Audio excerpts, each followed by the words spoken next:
फस्ताई मोदी नए और ज़ालिमाना क़वानीन के ज़रिए मकबूजा जम्मू कश्मीर को एक नौ आबादियात में तब्दील करने का रास्ता हमवार कर रहा है। मकबूजा जम्मू कश्मीर को नौ आबादियात बनाने का सिलसिला 27 अक्टूबर 1947 में शुरू हुआ, जब भारत ने तमाम बैनुल-अक़वामी असूलों और क़वानीन को पामाल करते हुए अपनी अफ़वाज को मकबूजा कश्मीर में दाखिल किया था। मकबूजा जम्मू कश्मीर में भारतीय शहरियों को वोट का हक देना नौ आबादियाती रियासत बनाने की जानिब अगला कदम है, जिसके तहत भारत का कोई भी शहरी यहाँ वोट डाल सकता है। कुल जमाती हुर्रियत कॉन्फ्रेंस का कहना है कि भारतीय शहरियों को मकबूजा कश्मीर में वोट डालने का हक देना मोदी के नौ आबादियाती निज़ाम के मज़मूम मंसूबों को बेनकाब करता है।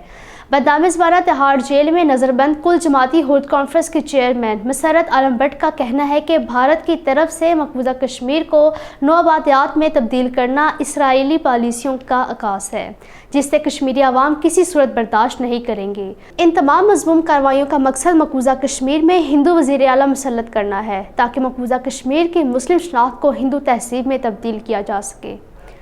मकबूजा कश्मीर में पीडीपी की सरबराह महबूबा मुफ्ती का कहना है कि जम्मू कश्मीर में भारतीय चीफ इलेक्टोरल अफसर की तरफ से 25 लाख गैर कश्मीरियों को वोट डालने का हक देना जम्मू कश्मीर की इंतखाबी जमहूरियत के ताबूत में आखिरी कील है। असल में बीजेपी 2024 के इंतखाबात के बाद भारतीय आइन को भी ख़त्म कर देगी और तिरंगे की बजाय भगवा झंडा लहराएगी। मकबूजा कश्मीर में गैर मुकामी अफराद को वोट डालने का हक देने के मज़मूम भारतीय मनसूबे के खिलाफ फारूक अब्दुल्ला ने कुल जमाती मीटिंग 22 अगस्त को तलब की है।